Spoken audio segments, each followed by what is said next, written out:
দুপুরের ব্যস্ত শহর, ফার্মগেটের ফুটপাত দিয়ে হেঁটে যাচ্ছিলেন এক পথচারী। ঠিক সেই মুহূর্তেই উপর থেকে ধেয়ে এলো এক ভারী লোহার বস্তু।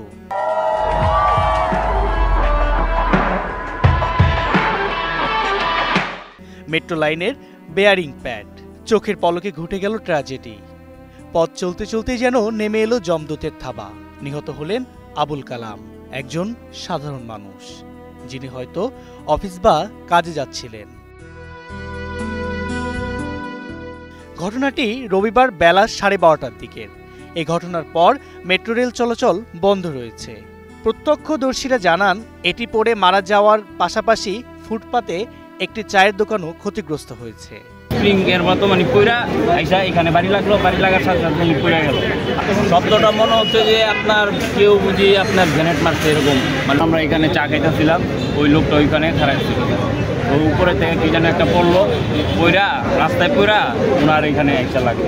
তেজগাঁও থানার ওসি মোবারক হোসেন বলেন, ফার্মগেট মেট্রো স্টেশনের নিচে কৃষিবিদ ইনস্টিটিউটের সামনে ফুটপাত দিয়ে এক পথচারী হেঁটে যাচ্ছিলেন। এমন সময় উপর থেকে বেয়ারিং প্যাড তার উপর পড়লে সে স্পট ডেড হয়। নিহত ব্যক্তির নাম আবুল কালাম, গ্রামের বাড়ি শরীয়তপুর।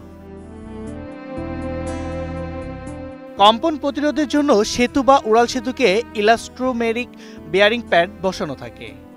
এই প্যাড নিওপ্রেন বা প্রাকৃতিক রাবার দিয়ে তৈরি, যা পিয়ার ও ভায়াডাক্টের সংযোগস্থলে বসানো হয়। কোনটির ভিতরে কয়েক পরতে থাকে স্টিলের কাঠামো, আর উপরে থাকে রাবার। এগুলোর ওজনও অনেক ভারী হয়।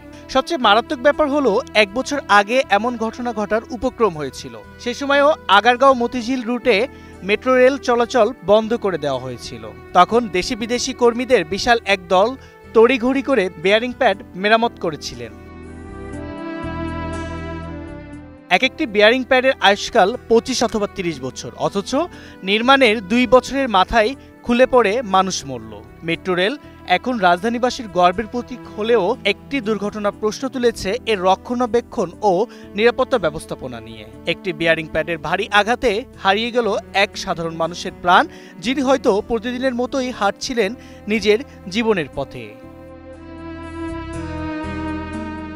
এক মুহূর্তের অবহেলায় থেমে গেল তার যাত্রা, আর শোকে স্তব্ধ ফার্মগেটের ব্যস্ত জনপথ।